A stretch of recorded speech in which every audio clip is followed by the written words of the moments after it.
So this is mostly what we do at work to scale up, or what we did over the past couple of years. We started using Graphite about slightly after I joined booking.com, which is about January or February of 2012 is when we started using it. So about just around 2 years now. For those of you who don't know what Graphite is, it's a time series database, it's a time series thing, MRTG, cacti-like stuff. It's from one of our fellow competitor travel companies, but yay. It's written in Python, Apache licensed, and it's designed fairly well, except for the fact that we pushed it to well beyond its limits. It consists of multiple separate daemons. The inputs format is extremely simple, and there are no ACLs. It's not designed to have ACLs. It's completely non-enterprisey. That's a big win. It has its own storage backend called Whisper, which is like RRD but with a few more features. If anyone follows Jason Dixon's Twitter feed, he's just tweeted a way to put up events into that thing, which is basically, here's the stuff that happened, put in a tag. So you can just say, we did a code rollout at this point for which, and say, store that as an event in the DB instead of trying to write a whole data point for that. He has good reasons for saying that. So Whisper, Ceres is a new backend format that people are trying to that they're putting in, which is not yet stable at the moment, or at least wasn't when we tested it in October. There's a web application. It's a Django application. So, and if you're running CentOS, you'll need to upgrade up. You'll need to put in a new Python, basically. I wouldn't suggest upgrading the system Python. That's calling for a world of more pain than you want to take up. And of course, to get metrics from your servers to the database, to the system, you have an event-based daemon. There is something that runs on the server itself, not at your, there's no polar, basically. It's completely passive. Database sends, the collector sends data to the event, to the storage ends, storage nodes.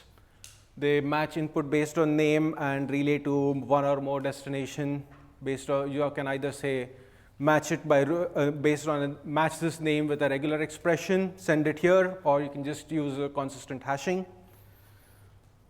The original production setup was one box, well, 2 boxes, RAID 1 plus 0 disk setup. That works for our database, and we are fairly large in terms of how much writes we do, etc. Our DBAs are like, yeah, this should take the number of writes we do. We ran into the I/O wall really, really fast. Spinning Rust sucks. And of course, Whisper is a lot of small individual files, so seek time dominates. How bad was it? Second day, nope, no can do. 1/24, fine. Well, okay, 250 boxes, 1 box. Second box, nope, we have lots of space, but it just can't keep up. So we added a bunch more backends, still keeping this on spinning disk, and then we wrote a bunch of manual regular expressions to say, okay, if traffic comes from this host, send it here. And then, of course, oh, look, this box has got some more stuff on it. Oh, this is a MySQL server, which sends out 5 times as many metrics as the rest of the system put together. So it becomes really hard to maintain that stuff and say, I'm going to keep disk I/O and usage consistent. We switched to HP SSDs, 400 gigs. We got performance, and we didn't get as much as we needed. And for some odd reason, people keep telling me that when SSDs crash, they become read-only. Our servers just refuse to boot. Yeah, me. It's just a disk crash, right? It's RAID 1. Doesn't matter, I am not booting. Yeah, SSDs, they're simply not reliable. Naming conventions, we had the Wild West up front, and then we finally ended up saying we are going to use the sys.stars is for system metrics. Nobody else except a sysadmin is allowed to use that. If you want to do testing stuff, user.star. We want to know who you are, put your own username after that. Anything else, use whatever makes sense, that's still the policy. We really don't care. We started off running collectd on the nodes, and well, OOM is not your friend. We switched to Diamond, which is a Python-based application, but didn't kill our boxes with using too much memory. By the way, the collectd bug has been fixed, so it was fixed a long time back, but too late for us. And we have custom patches into Diamond for internal metrics. We also have a few patches that nowadays send alerts directly from Diamond straight to Nagios for alerting. Relaying, we started with relays based on the cluster. So 2 data centers, 1 cluster each for storage. And then we ran into CPU bottlenecks there. So we spun up more relay nodes. We didn't account for organizational growth. We grew. So this quarter, we are adding as many hosts as we had when I joined. And the growth rate is expected to grow even faster. So CPU is still a bottleneck. We ended up putting sometime last year multiple relay instances on each host with the HA proxy doing TCP load balancing between them. And of course, because we needed failover, pacemaker, which is, if I was to do this again, I wouldn't use the pacemaker thing. And finally, last month, we rewrote the damn relays in C for raw performance. Turns out Python's regular expression matching and hashing functions are fairly bad. We saw CPU usage drop from 90% to about 10%. Yeah. StatsD, we use it only with a couple of applications. When we started using it, turns out that it didn't do error handling. It was just missing it was a 4-line patch, but it was missing an error handling function. So, and of course, PCI vulnerability scanner would cause it to crash reliably. Debugging a crash that happens at 4 in the morning on Sundays, sometime between 4 and 5 is a pain. At least if you would like to sleep at that point in time. Patching, we patched it to handle errors. That patch has been pushed to StatsD. It's been merged in a long time back. First major use was about a year after we deployed StatsD.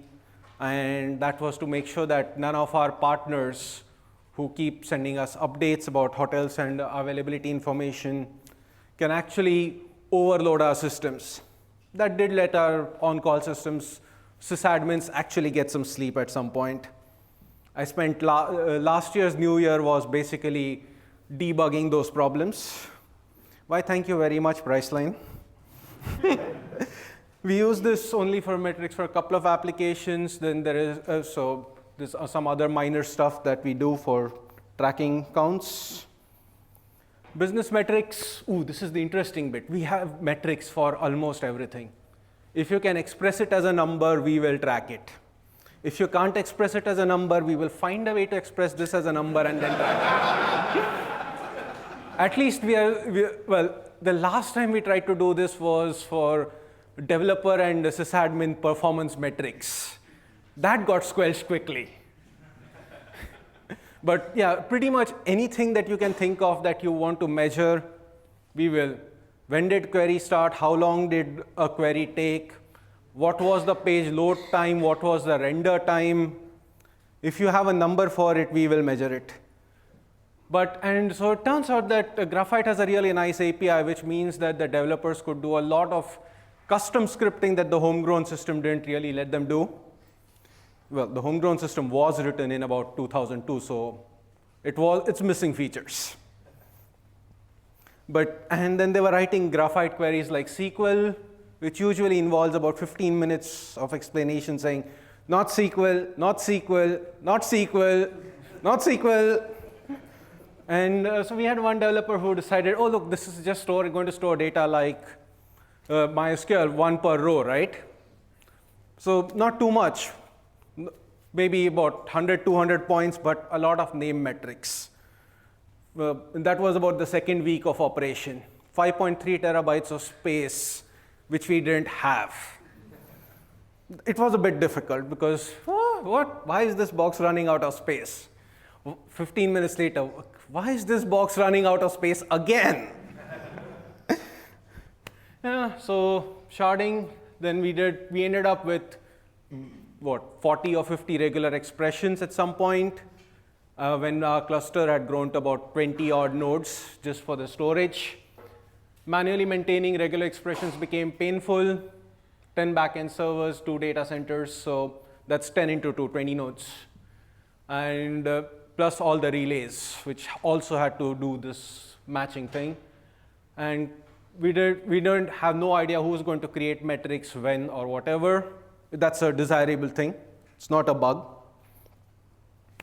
We introduced hashing, consistent hashing, so data just gets distributed equally across all nodes. Adding a node, this makes adding a node really painful though. Graphite really doesn't support that yet. We switched from RAID 1 to RAID 0. It's replicated across multiple boxes anyway. And if you put in the same host name or IP twice, your data goes to 2 places even in the same ring. We mirrored rings between databases, and then we wrote a bunch of, one of my colleagues wrote a bunch of shell scripts to synchronize data between boxes and between data centers. Graphite tends to lose data points occasionally if you overload it. The philosophy is that this is time series data, it's going to get aggregated anyway, so an occasional lost data point is not a big deal. Until you come to my developers who go, well, we are sending in 1 data point every 10 seconds and we want to use the average of the last 3 data points as a throttling mechanism for our scripts, so we don't overload the database replication. There is an open source project, Carbonate, which already does this, so you don't need to write your own shell scripts. And why do we use SSDs? That's the average that we are doing. This graph was done in October. We have fixed the up and down thing, but that's 10,000 IOPS on average across, I think that was about 20 odd boxes at that, 25 boxes at that point. It was 30 boxes when I flew out, and to Australia, probably sometime next month, it will be about 40 or 50 boxes in each DC. 10,000 IOPS per server is a bit much for any sort of spinning disk. We did the maths. I think we ended up with a 50 or 60 node server to replace a single one. That may, because of course, if you lose SSDs every so often, you still want, you try to put in spinning disk. We don't use that much space. Graphs, we use this thing crazy. The default graphs are time series. We use the Graphite API a lot. I ended up writing a replication check that made the Graphite server cluster melt down. It wasn't fast enough. So if anybody is trying to actually write stuff to pull from Graphite, which a few people recommend online, let me warn you that that doesn't scale very well either. So we have Spark clients, developers write their own dashboards, overhead displays, so crazy amounts of web traffic anyway. People use whatever charting libraries they like. We don't have an official standard. NagIOS, we push data, we calculate data from NagIOS for a few things. In particular, for a bunch of business metric stuff we do, experiments, A/B testing, whatever. And we have a bunch of passive checks that send data to Graphite and into NagIOS. Current problems, we are saturating CPUs, at least with the relays, not so much the storage. We saturate disk I/O. We write so much that reading from SSDs is slow. If someone knows faster SSDs, please. And these are MLC Enterprise SSDs, which we are planning to replace anyway with SATA disk because they're so much cheaper, because they're dying under update load. A disk on average lasts between 12 to 18 months. We have replaced an entire cluster's worth of disks over the past month or two. And replacing one server takes a full sysadmin's time for 2 days, just to make sure that all your data is synchronized. You can't, but again, that's a fault of our cluster setup, not so much in terms of human involvement as much as, is this working? Yeah, it's syncing, it's syncing, it's syncing. We have more interesting problems. The front end melts down. So we have more than a few thousand hosts, and sys.star, click on it, tries to expand the tree and your laptop goes, nope, not rendering, not rendering. No, I'm still not going to render this. Thank you. We had problems recording data after upgrading Whisper, so we had to do a major rollback on that in a hurry. Adding shards is painful, and replacing SSDs is getting expensive. Note the theme, SSDs are expensive, but we can't do without. And of course, people, anytime you want a graph, nah, let's not use Excel, just throw it at Graphite. Because it's easier to use Graphite than to use Excel, apparently. Because they will have to spend time learning Excel or your favorite spreadsheet of choice. Even if it isn't time series data, there was at least one proposal to record the number of errors that our PCI scanner found. That's one record a day. And we don't really care about how many time series record of saying how many errors it found unless they're critical ones. In which case, you want to fix it the next day. Things we are looking at more. Second, we want to look at getting the rate of trend of changes to get us alerting.